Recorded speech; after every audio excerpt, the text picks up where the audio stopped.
मानव जीवन की दो बात होती है। एक तो मानव होने के नाते सबकी कुछ मांग होती है, और दूसरा कुछ जिम्मेदारियां होती है।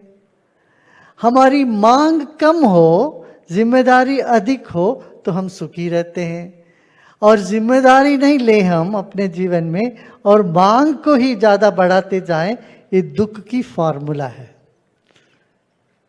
और दुखी आदमी फिर उसका ना कोई धर्म होता है, ना कोई ज्ञान होता, वो समाज में मानव कहने के लिए भी वो काबिल नहीं होता। क्यों? वो दुख से फिर तनाव से जूझता रहता है। और धर्म का काम यही है कि थाम के रख, धर्मो धारयते प्रजा। जो धारण करता है मानव को वो धर्म है, दुख से हमको मुक्ति देता है वो धर्म है। अब देखिए जितने भी हमारे महापुरुष हुए, संत हुए हैं, सबने क्या कहा? सुखी भवा,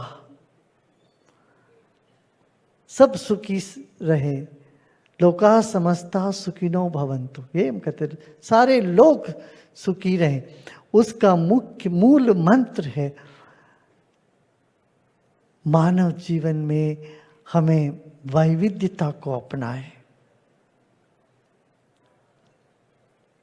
लड़ाई हो ना हो तो भी एक दो रसोइयों के बीच में लड़ाई हो तो वो ऐसा अच्छा होता है।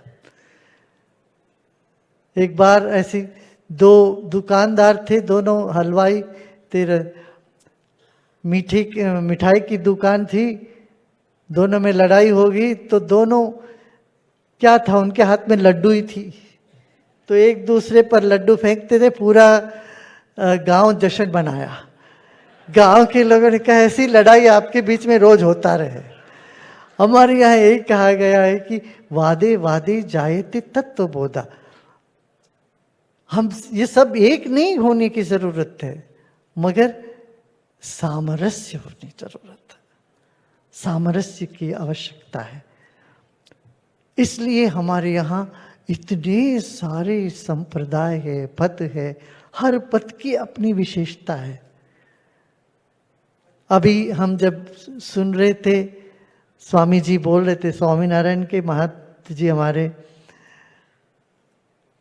वही बात थी।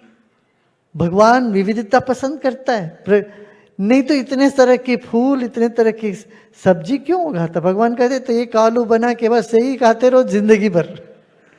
नहीं, आलू भी बनाया, बैंगन भी बनाया, भिंडी भी, इतने तरह तरह की सब्जी, तरह तरह के फूल, तरह तरह के लोग और तरह तरह के उनके दिमाग। बड़ा विचित्र लगता भाई। ये विचित्र संसार को जितना तुम देखते हो उतना ही और आनंद बढ़ता है। ये बुद्धिमान आनंदित होते हैं वैविध्यता में, मूर्ख उससे दुखी होते रहते हैं, लड़ते रहते हैं।